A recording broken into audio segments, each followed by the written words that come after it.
Hey, readers. Welcome back to another episode of Not Reading for Content. We are so happy to have you with us here today. And today is the beginning of a new era. We have discussed with you all and behind the scenes some changes that we wanted to see in the podcast. And one of those changes was that we wanted to make our book club an every other month thing, but we still want to be able to see you guys every Friday. And so we're going to slip in some bookish discussions in the months where we're not reading a book with you all. So today is the first episode of that. And we are going to be discussing disappointing reads and what that means to us, how maybe it affects our ratings, if it does affect our ratings, and just talk about books in general. So, Leandra, do you want to start us out in this lovely discussion? First off, what does it mean when a book disappoints you? What does that mean to you? Yeah, it is kind of funny how we're like, yay, we're starting this new podcast journey. And let's talk about a pretty depressing topic, which is a disappointing book. So we're starting off strong. And for me, I would say that disappointment suggests we had different expectations. So we're entering the book maybe thinking it's going to be a 5-star.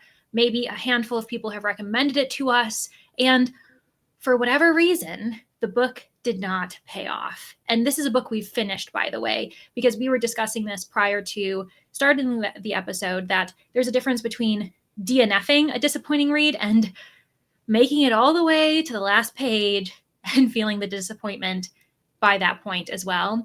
And so I think that we just go in with really, really high expectations. Maybe the synopsis did us dirty.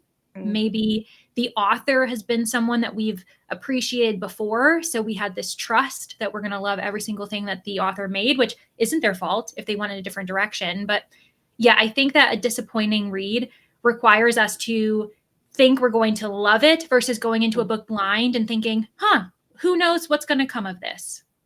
Yeah, I agree. I think there has to be some type of expectation, or I will add in a building of expectation, because if I do go into a book blind and let's say I read the first 30% of the book and I'm absolutely loving it, and then all of a sudden it takes a turn, I think that can bring in some disappointment as well.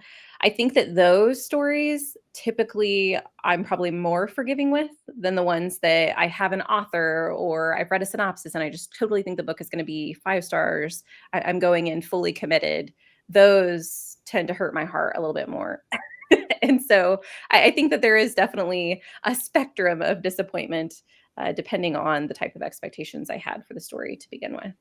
Now, the reason that we started with this is as we were talking about some of the bookish content that we wanted to bring with you guys or to you guys, we were buddy reading a specific book that we both were a little disappointed in, and we did finish it. And that's The Raven Scholar. So that book is essentially the inspiration for this video. So do you want to talk a little bit about that? If I have to. It's quite sad, especially because the book is also getting so much hype. So we did go in with high expectations. It was advertised in a way as a fantasy mystery, something you and I really like too. And the beginning, speaking of, I'm glad you brought that up because that's a really great point. The beginning was strong, in my opinion. I thought part 1 was really fascinating. This book is divided into 8 parts. And unfortunately, part 1 is so significantly different from the rest of the book that it did feel like whiplash. And it just didn't meet our expectations. And I think we can also bring up the fact that Danny and I in the past have, while buddy reading, come up with a better plot line, we'll say, at least a better plot line for ourselves, where we can see the characters going in a different direction. And then when the author pivots and does something that we think is less satisfying, that in itself can add to the frustrations. So I think this one was a bit of a combination of what we said, where one, everyone's loving it. Like, this has very, very high ratings across review sites. I think Goodreads, it's about like a 4.5, which is quite insane. Just in general, it doesn't matter what the book is. To see that rating, that means a lot of people are really loving it. And on top of the fact that it did start off strong. It started off really strong. With that said, I have to remind myself that at least my own perspective is that it's easier to have strong beginnings than I think to have strong middles and ends. I think that a lot of times authors come up with a really great premise. And so they start off a story so well. And yet the challenging part is to maintain that enjoyment, that intrigue. So I've tried to remind myself that, at least in my own history, don't always trust a strong intro, because I think those might be the easiest things to start off a book.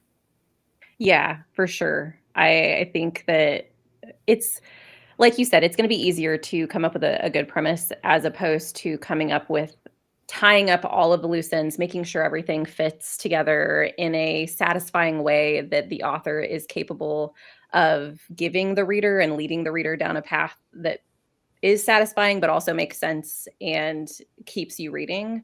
I do think The Raven Scholar, for me, I agree. I think the beginning of the book was definitely its strongest, and it was very intriguing. But throughout the story, my disappointment continued to grow because this is such an easy read, and I do think that it has some really cool world building aspects, but all of it is surface level. And so I kept having this expectation of, okay, we have these really cool things being introduced.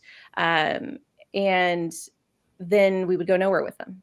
Or like that little plot line would end up ending, but it would end in a way that it was like, okay, well, if I took that out of the story, would it really have mattered? And that is like, I don't know, it was just over and over again. I would have these moments where I would grab onto something and be like, yes, this is like my lifeline. And then it would fade away. And I'm like, okay, maybe this will be my lifeline. Oh, nope, that doesn't work either. And so it was just this building of disappointment throughout the story. So yeah.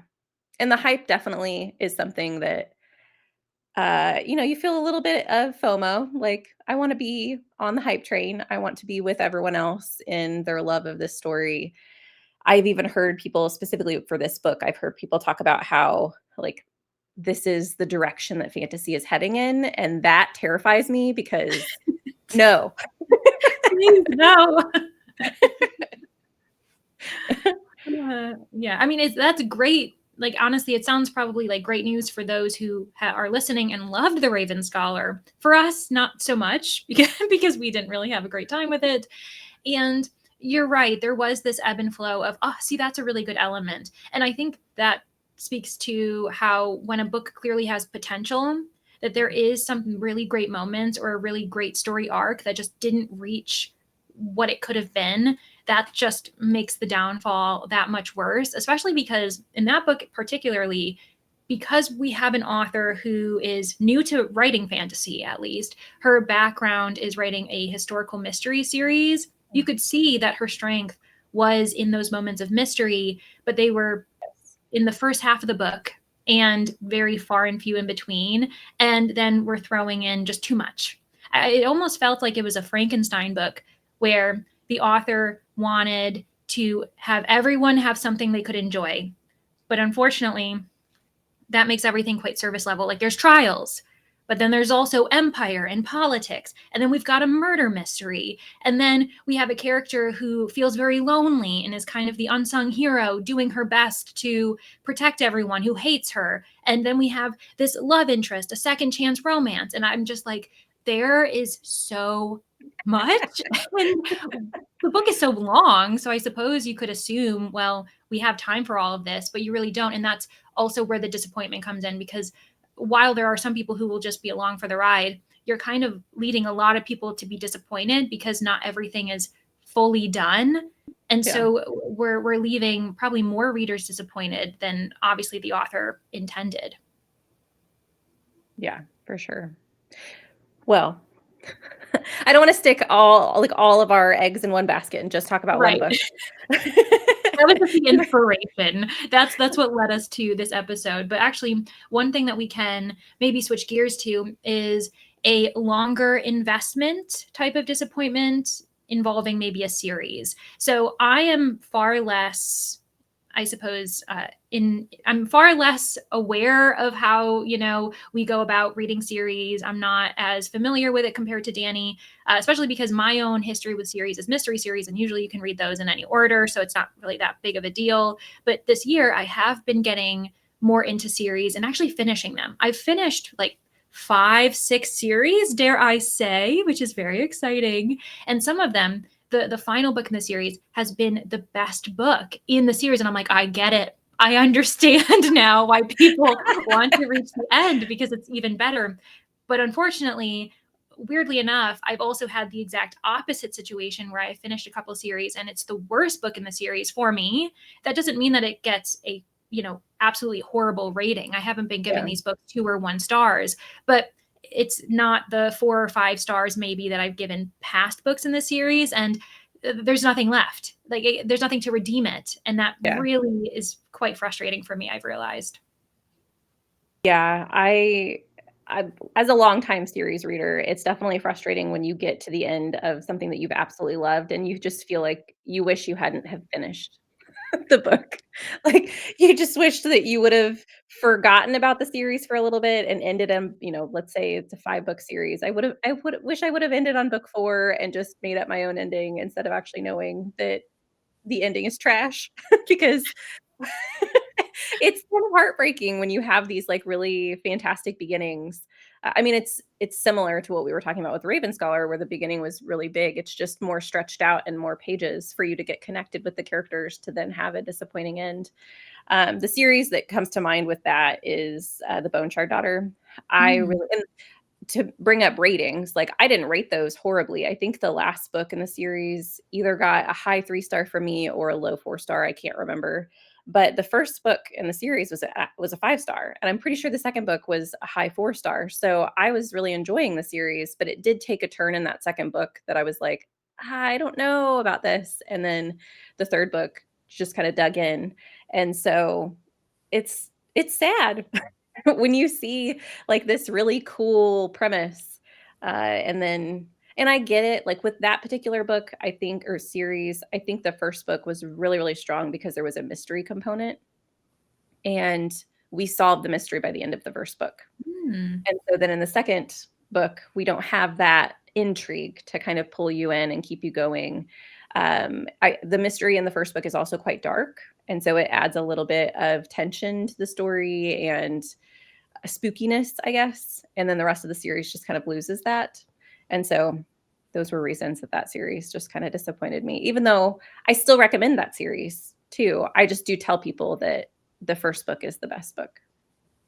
Ooh, yeah, like having people prepare with certain expectations, saying, "Hey, full disclosure, this book in the series was my favorite, so keep that in mind on whether you want to do a longer kind of dedication and putting more time and energy into actually continuing the series." And yeah, not expecting it to get better and better, which reading is subjective. Obviously, there are probably people who would disagree with you about that series, like any Yeah, series. But I think I would prefer to be told, "Hey, just be aware.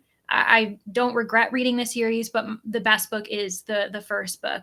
And yeah. we even kind of had that. Oh my gosh! I actually just realized we have another series that the two of us can at least relate to, and that is Starlight Shadow. So that one Yeah. is romance, space opera, and we have different favorite books. My favorite book is the first one, although I did thoroughly enjoy the second book. Your favorite's the second, but we both can agree that the third and final book was a disappointment.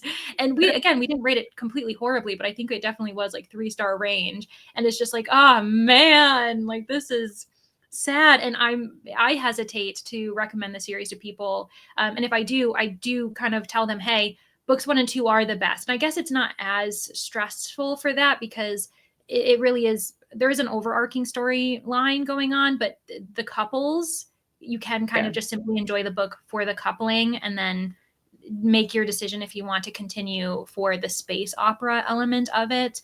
But yeah, there obviously have been times when I probably have given the next book in a series a lower rating than 3. But I'm glad that you said that a lot of times what's kind of crazy is that disappointment can simply be giving a book a 4-star, which is an excellent rating. That is a Yeah. very good rating. If anyone says they give a book a 4-star, I'm like, okay, interesting. I would read that. So it's weird when we're bringing up feelings into this podcast that's also very much about analytics and like being, constructively criticizing and everything like that. But I actually, I think it was a couple months ago, I ended up reading Gideon the Ninth at the same time as reading Faithbreaker. And I think I gave the two books around the same rating, both gave them 4 stars. And I had such harder feelings on the 4-star for Faithbreaker, which was the final book in the Fallen Gods trilogy. And with Gideon the Ninth, I entered it blindly in the sense where I just didn't know what to expect. I knew people had liked the series, but that didn't mean that I was going to enjoy the book. Like, I kind of entered it with trepidation, knowing this just might not be the type of read for me. And I was very pleasantly happy to know that it was a 4-star read. But meanwhile, Faithbreaker, I think it was like a 3.75 4-star for me, which again isn't a terrible rating, but I went in expecting it to be, if anything, like 4.5 or higher, because I really enjoyed especially the first book, and the second book felt a little bit more like, I guess, like second middle book syndrome. But yeah, that hurt way more. And I read it in the same month, gave about the same rating to another book, and yet that feeling is still sticking with me today compared to the 4-star I gave Gideon the Ninth. Yeah, that's interesting. The fact that it's the same rating and you have different feelings about it. Yeah. Like, I'm feeling the frustration. Like, I can feel it in my chest being like, oh, that still hurts. And I'm like, Leandra, you didn't hate the book. There just were elements that I would have liked done differently. And I also wonder, I guess, because we're talking about series and characters we've been with, did that carry it through? Maybe the book actually isn't a 4, but the characters are, the world is, because it's building from books 1 and 2. So I will acknowledge that. I mean, again, like, ratings are, what are they? Kind of subjective in what they are. But I do wonder if that influenced it, because the longer I think about the book, the more I'm like, would I lower it? Maybe, especially because I think I'm influenced on just how much I love the characters. Like, I still, Kissin, Anara, Elo, like, I don't often remember characters' names that frequently, and yet that series really sticks with me. And it's just broke my heart to give that book like 4 stars for sure. Yeah, I do think that series, especially series that do end up turning, are carried a lot by their characters, especially if you're a character-driven reader. Obviously, that's going to be different if you're a plot-driven reader. But I recently finished Fires of Vengeance, which isn't the end of a series, but it is a continuation of the Rage of Dragons.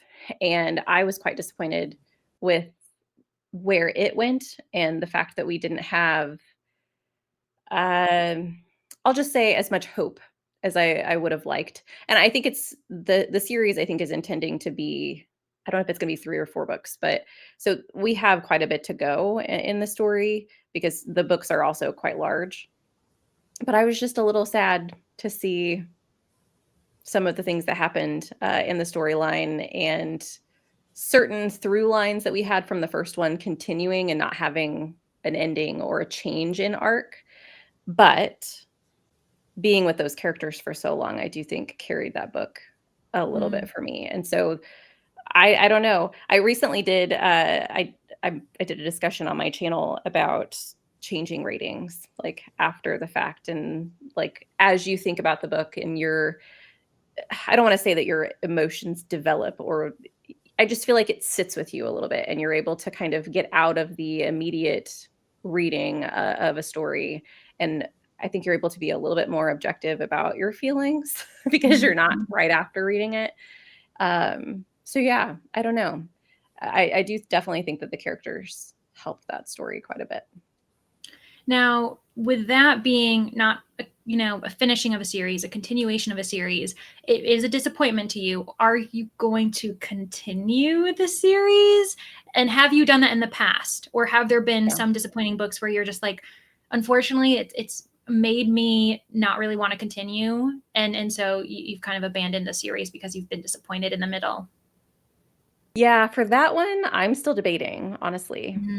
Because honestly, it's because of that through line that I was talking about. I don't wanna give spoilers because if you guys haven't read the first book, but there is a very it's a revenge story, essentially, and what I was hoping for was some changes in some characters that I think 2 books is enough time for me to start seeing, and we see glimpses of certain things that I wanted to see, but I wanted it to be a bigger discussion. I wanted it to be, I don't know. And I think part of it is it felt a little depressing. And if I had read these books back to back, I think I probably would have DNF'd the second book.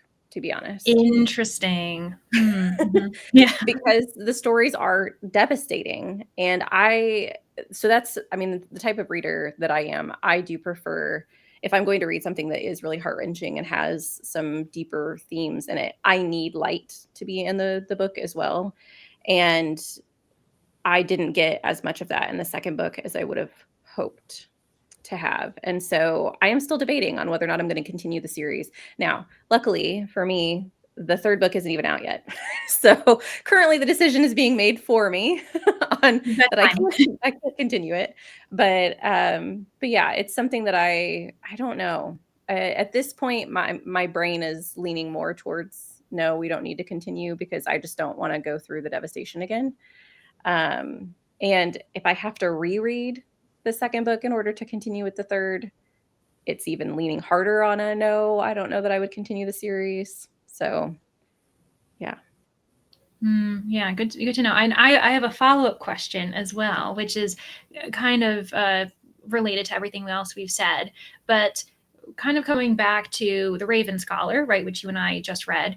I bought this book, as did you, in various forms, and I think that also adds to the growing feeling of disappointment in the idea that we would be disappointed no matter what. Let's get that straight. If we had borrowed this book from the library, read it, we would have been disappointed because we had certain expectations and everything else we've already ended up discussing in this episode. But the fact that we also bought this book is just so upsetting, especially because Danny and I, we aren't big purchasers of books. I mean, some people collecting books is their hobby. We fully support that, but it's a lot harder for us to, actually put money into buying a book prior to reading it. We're really putting our hearts on the line as well as our wallets.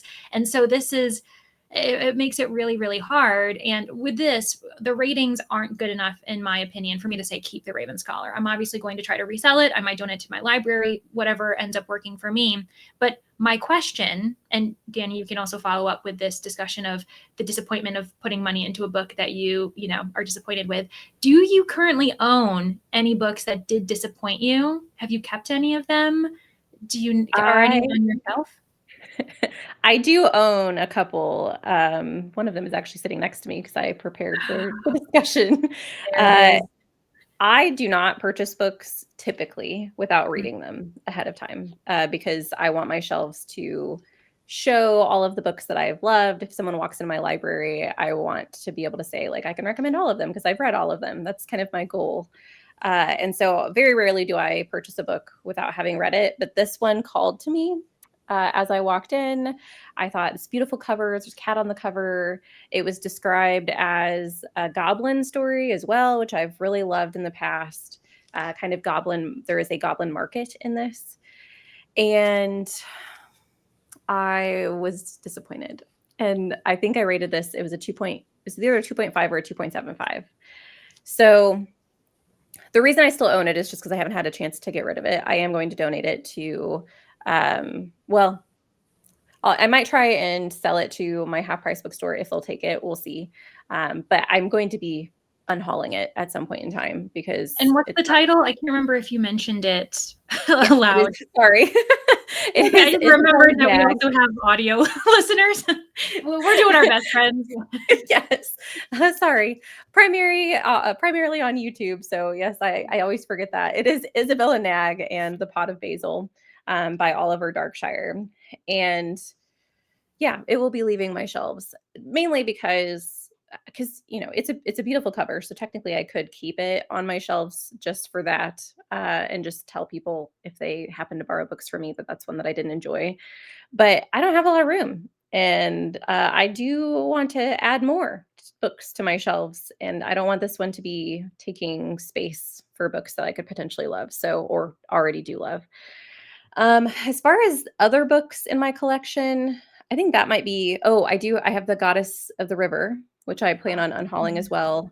That was a book I purchased, and that was an author that I had loved in the past, and I just think the story wasn't right for me, which I should Mhm. have known.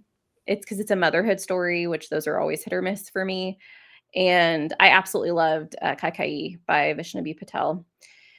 But Goddess of the River was quite a different story, and so I will be letting go of that one as well. And it's very painful when you purchase a book, because both of those, I it's not like I found those at half price books either, because I do think that that would make a difference as far as like, am I buying these for full price or am I getting a deal on them? Because sometimes, like if I buy, especially if I buy any books on my Kindle, I typically don't buy books unless they're on sale. So like $2, $5, like it's, if I don't like it, I don't like it. So that's typically when I will buy the books that I don't or haven't read. Whereas if if certain books call to me at Barnes and Noble that I haven't read, it's always a little bit of a gamble for me because you're spending full price on a book and sometimes it doesn't work out. But luckily, I haven't had many of those, which is nice. What about you? Do you have books on your shelves that you've read that you did not like? Yeah, and there are some that I didn't fully dislike, but I wonder, is it worth keeping it on my shelf Mm. simply because I don't see myself really rereading it again, even if I have, readjusted my expectations. And what I'm currently wondering, I've been kind of discussing this on my channel as well, is what I do if there is a book in the series that I don't like or I just didn't really love that much. I'm not going to reread it. Do I break up my series? Do I unhaul one of the books in the series? Does that make sense? And I'm more so thinking of, say, like the last book in a series that did not impress me. But in that case, would I ever just simply reread book one or book two? I have done that in the past with some, series.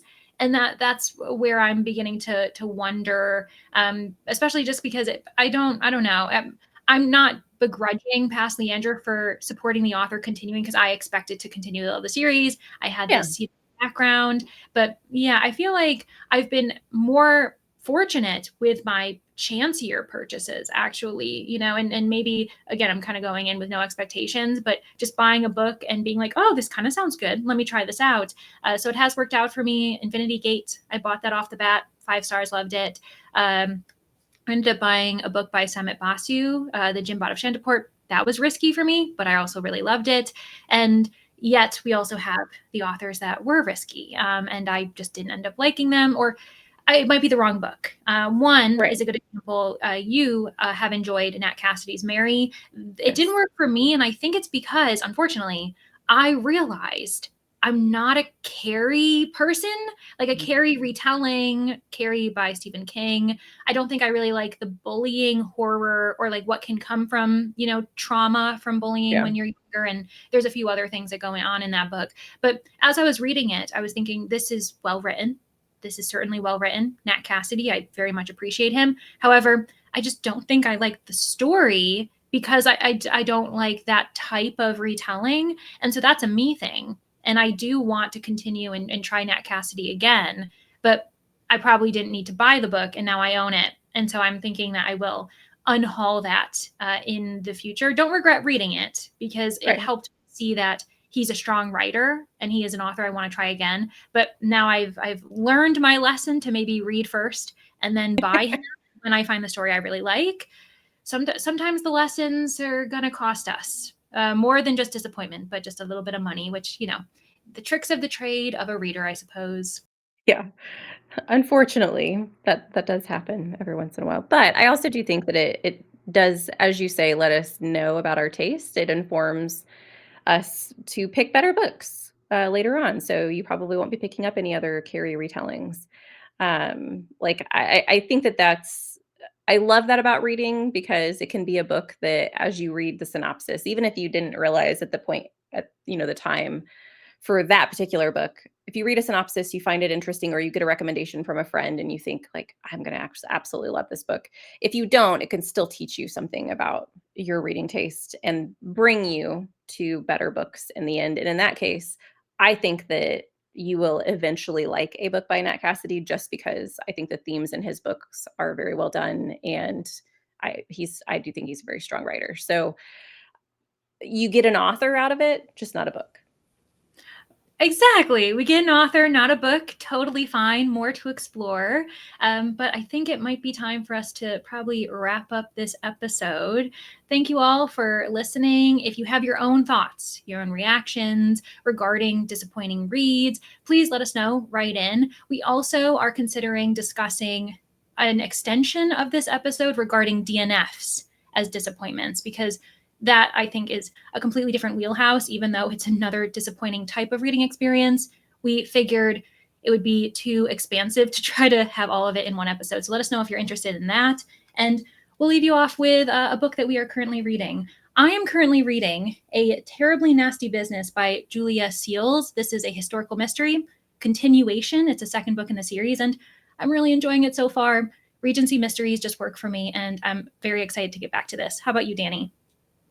I am currently reading Master of Sorrows by Justin Call, and that is an epic fantasy. It kind of turns the, I think, Chosen One on its head a little bit. The main character figures out that he, I think, is a villain. I don't know a lot about it. I haven't read a ton into it, but I think he figures out that he's supposed to be the villain, and you try and see if that actually happens. So I'm excited to get into a big, chunky fantasy book, get back to my roots a little bit, and hopefully I won't be disappointed. Yeah, well, we're going to cross our fingers. Both of us are enjoying our books right now. We hope you're enjoying your books at home. So go ahead, grab your book. We're going to grab ours. And happy reading until next Friday. Thanks, friends. Bye.